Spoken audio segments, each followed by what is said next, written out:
What's going on, guys? Welcome to our daily show where we discuss the fourth stimulus check update, what's going on in the United States, Washington, D.C., money, investing, and the $3.5 trillion stimulus package that is being finalized in the House of Representatives that are putting together the bill. They're working throughout the weekend here to move forward with a final vote here sometime in the near future. The leader of the CDC, Rochelle Walensky, just made a rare call to allow booster shots for millions of more Americans. Check this out. The head of the Centers for Control and Prevention, the CDC, overruled an advisory panel Friday by approving the distribution of the Pfizer shot, the Pfizer booster shot, also known as a third shot, for a wide array of workers across the United States. The CDC director, Dr. Rochelle Walensky, signed off on a series of recommendations from the panel, including distributing the shots to older Americans and adults with underlying medical conditions at least 6 months after their first series of shots. But she broke from the panel by also clearing booster shots for those in high risk occupational and institutional settings, in an unusual decision that's likely to stoke protests from advocates. Quote, as CDC director, it is my job to recognize where our actions can have the greatest impact, unquote, Walensky said in a statement. Quote, at the CDC, we are tasked with analyzing complex, often imperfect data to make concrete recommendations that optimize health. Even with the uncertainty, we must take action that we anticipate will do the greatest good. The highly unusual move aligns with the FDA's authorization of the shots earlier this week, she noted. Millions of Americans who are at risk for will now be able to receive a Pfizer booster shot to increase their protection as the highly contagious Delta variant continues to tear across the country. Quote, the majority of Americans who are fully with the Pfizer are now able to receive the booster shot 6 months after they have their second shot, President Joe Biden said in addressing the nation on Friday, today. He said 60 million Americans are now eligible for a third shot, including healthcare workers, teachers, and grocery store employees. Hours before, the agency's advisory committee on practices endorsed giving third Pfizer shots to people 65 and older and nursing home residents, as well as people 18 to 64 years old with underlying medical conditions like pregnancy, HIV, cancer, diabetes, obesity, or heart. However, Walensky reversed a decision that was rejected by the panel Thursday evening. The panel voted 9-6 against giving booster shots to adults at higher risk of exposure due to their workplace or institutional setting. While the FDA and the CDC reviewed the data only for the Pfizer at this point, Walensky said they will move with the same sense of urgency on recommendations for Moderna and the Johnson & Johnson boosters as soon as that data is available. Moderna submitted its application for booster shots on September 1st, and Johnson & Johnson said Wednesday that it also submitted its data showing that an extra dose of its raises protection against infection to 94%. The FDA, which vets those applications before the CDC, hasn't yet announced when it will review the data yet. Quote, my message for you is this, you still have a high degree of protection, Biden said to recipients of those two. He said regulators are working day and night to analyze the data. Here's what the CDC recommends. People 65 and older are residents in long-term care should receive a booster shot of Pfizer's at least 6 months after their primary series. Number two, people 50 to 64 years old with underlying medical conditions should receive a booster shot from Pfizer at least 6 months after their primary series.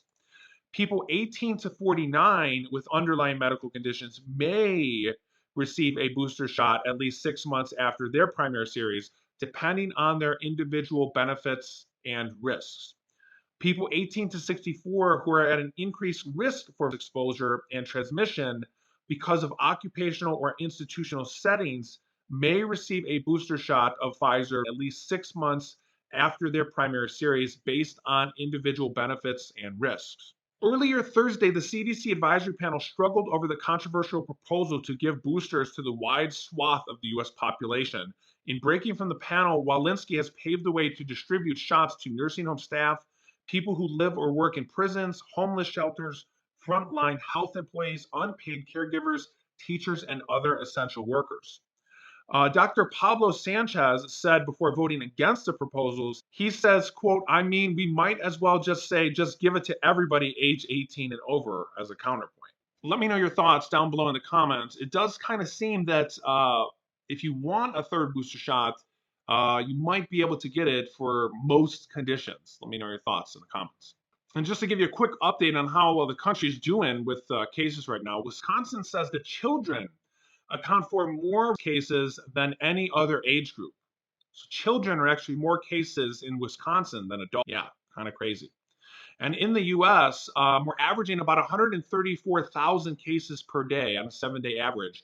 We had 130,000 people test positive yesterday. And the most recent data as of September 21st and September 20th, we're averaging about 134,000 cases per day, people testing positive. As of the 20th, we had 207,000 people test positive on the 20th. For deaths, we had 2,366 people die on the 20th, so on the 21st. And for example, that's about how many people passed away in Pearl Harbor. So that's about Pearl Harbor happening almost every single day here in the United States, which is a very sad, sobering fact. Next up is White House Press Secretary Jen Psaki to give us an update on the next stimulus package, $3.5 trillion stimulus package, the infrastructure package, and the U.S. debt ceiling and government shutdown. Yeah, there's a lot going on here in our country as we have to kind of deal with all these right now at the same time. Here's White House Press Secretary Jen Psaki. So joining me now, White House Press Secretary Jen Psaki, who you don't have much to do here. No. Just chill out and relax. It's a slow time here. Okay, first of all, preparing for a potential government shutdown. What's the plan, and what about public health in lieu of if that happens? Well, obviously we want to avoid a shutdown, and Right. we're doing everything to avoid a shutdown. The good news is that a lot of public health work, most public health work will be exempt if there is a shutdown, but there's no question. It's not helpful to fight it or to address all the challenges we have in the country if the government shuts down. So we're going to be inching toward that, and the Republicans are kind of lumping that on Democrats. They are. Now, this is crazy what's happening right now, because the House has passed a continuing resolution that would keep the government open. Everyone can be secure, the government stays open, all their services. That included raising the debt limit. The Senate could pass that tomorrow. Senate Republicans are saying we should raise the debt limit. It would be bad for our economy. It would be devastating for our economy. Yet they still do not want to raise the debt limit. They want to play games with our economy, with the full faith and credit of the United States. They could vote on that. Meanwhile, there's a lot of talk about the infrastructure package, reconciliation, and the bottom line is it comes down to the amount of money being spent and what's going to have to go. So my big question to you is what's not going to see the light of day in the end here in order to get something passed? Because obviously the American people are waiting for bridges and roads and for things to be improved in this country. And there's a lot of Democrats who really feel it's important to work on human infrastructure, to make it so that women don't have to, you just came running from literally what we're talking about, care issues. Yes. Is child care and is family leave, are those things going to see the light of day? Well, they're in the light of day right now. It is true. Are they going to stay in the light of day? It is true that right now, the next couple of days are going to be a pivotal period of compromise and discussion. The president will have his sleeves rolled up. He'll be calling people. He'll be meeting with people. But what is central to this package and what is very important to the president is lowering costs for the American people. As you referenced, child care, elder care. So many people like myself, you're in the in-between sandwich generation. Lowering the cost for college, for universal pre-K.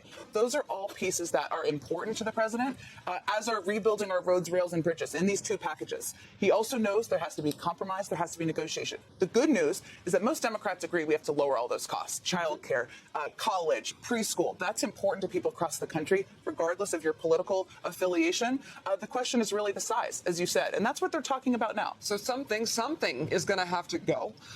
Progressives and moderates are going to have to somehow come together. What is it about President Biden that you think will be able to make that happen? Is he going to be able to get those two sides to come together and agree to move forward? He's certainly going to work his heart out at doing that. Well, just 2 days ago, he had a group of moderates, a group of progressives, leadership down here at the White House. Yesterday, there was a lot of behind-the-scenes sausage-making work that was happening to continue to make progress. And we evaluate day by day what he needs to do, how he needs to get engaged, who he needs to call, who he needs to invite here in order to make progress. So the next couple days are going to be important, but we also know we're in the middle of a process. What I will say about him is he's an excellent listener. He's also someone who believes in compromise, believes in bringing sides together and unifying people. That's how he ran, and he's working to do that with this package. Any plans today to meet with anybody to move any of this forward? We will see. I know this sounds crazy, but we may decide in an hour or two that that's an important thing to do and bring people down here. Or maybe we'll meet with people at a staff level. Or maybe people will go to the Hill. We make decisions hour by hour on how to move things forward. Okay, still want to know if paid leave is going to see the light of day. Not getting a complete yes. It's not necessarily true that something has to drop out. All of these pieces are in the package. They're in the package because the president felt they were vitally important to women, to families, to lowering costs for people across the country, to being more competitive over the long term. Now we have to figure out how we can get agreement to get enough votes to get the package across the finish line. Let's talk. Yeah, so a lot of different things going on here. One, you can see here, President Biden had productive meetings with divided Democrats, but more work remains on spending bills. He had meetings about 48 hours ago with both progressive Democrats and moderate Democrats again. This is another meeting past the initial meeting that was with Senator Joe Manchin and Kyrsten Sinema. This was a larger meeting with more moderates and progressives. Also, White House prepares for potential shutdown as leaders grapple with crucial deadlines and the Biden agenda. So the White House is preparing for a potential shutdown as they can't come to an agreement with the Republicans. And it might not be possible to pass the reconciliation process before the end of this month, which is now in less than 6 days. So the Democrats can pass a bill to possibly avert a government shutdown and a debt limit. But the question is, can they do that on their own before the end of the month? And a lot of Democrats are saying that it might not be possible. So the White House has sent out information saying to prepare for a potential shutdown. Also, Treasury Secretary and the information is coming out that the U.S. could default.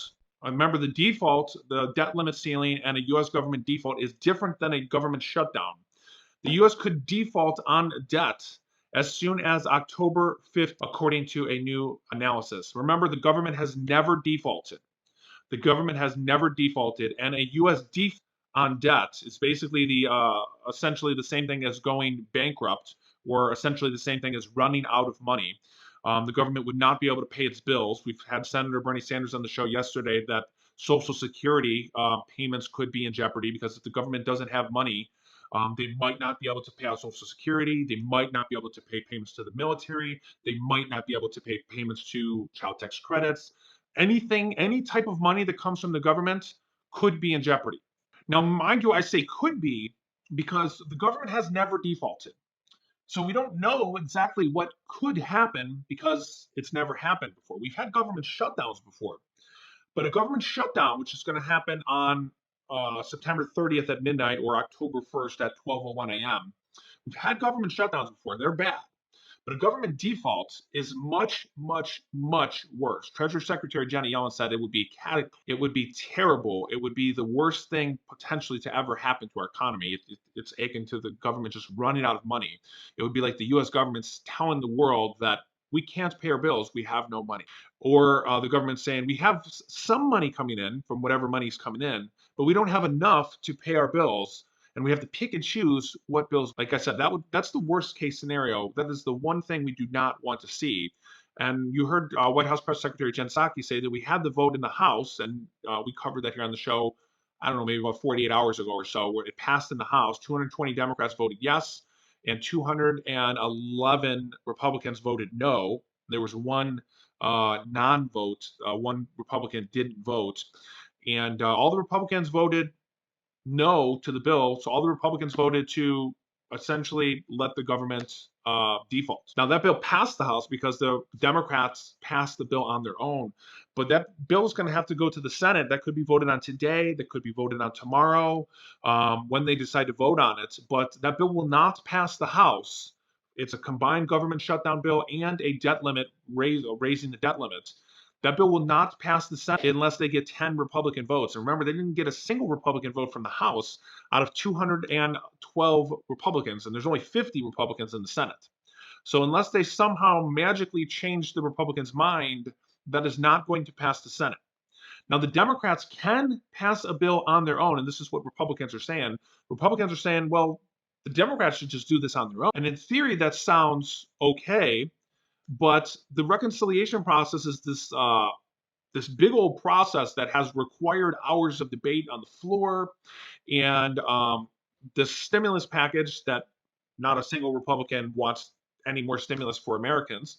Not a single Republican voted yes on the third stimulus check package. When you got your third stimulus check, not a single Republican voted yes on that, just so everybody's clear. And not a single Republican voted yes on that $3,000 to $3,600 child tax credit. Just so everybody's clear on that. Not a single Republican is going to vote yes on this next stimulus package either. The Democrats might not have time to pass this entire stimulus package in time. So that's why we're seeing these headlines now like this: White House prepares for potential shutdown as leaders grapple with crucial deadlines. And the U.S. could default on debt as soon as October 15th, according to this new analysis. The U.S. is on track to default on its national debt sometime between October 15th and November 4th if Congress is unable to raise the federal debt ceiling, according to a forecast released Friday by the Bipartisan Policy Center. BPC's new projection narrowed their expected window in which the U.S. is likely to hit the X date, the day when the Treasury Department runs out of cash to meet the country's obligations. Doesn't sound like a fun date. The U.S. has never defaulted on its debt, and experts say doing so could cause catastrophic damage. Quote, what Treasury would do in that situation is uncertain. We've never been there before, said Shai Akbaz, BPC's Director of Economic Policy. What we do know is that the risk would be significant and the cost potential would be extremely high. The Treasury Department is currently using extraordinary measures to keep the country current on its bills. Raising or suspending the debt limit does not directly affect the size of the national debt. Instead, it allows the Treasury to borrow more money to pay expenses already approved by several presidents and lawmakers, several past presidents, basically, and lawmakers. Meanwhile, on Monday, we have a very crucial vote for the physical infrastructure plan package that is already approved by the Senate. And we have some progressive Democrats saying they're going to vote no on that if the stimulus package is not voted for before that. And we're not sure if the stimulus package is going to be done on that. The stimulus package, the House of Representatives is going to be working through on the entire weekend. As you can see here, the House of Representatives will be working on and taking up and marking up the $3.5 trillion stimulus package this entire weekend. So don't miss any episodes. I will keep you up to date on what they are working on throughout this weekend as they move towards the finalization of the $3.5 trillion stimulus package and the debt limit ceiling and the government shutdown, which is now going to happen in 6 days. Thanks, guys, and I will see you in the next video.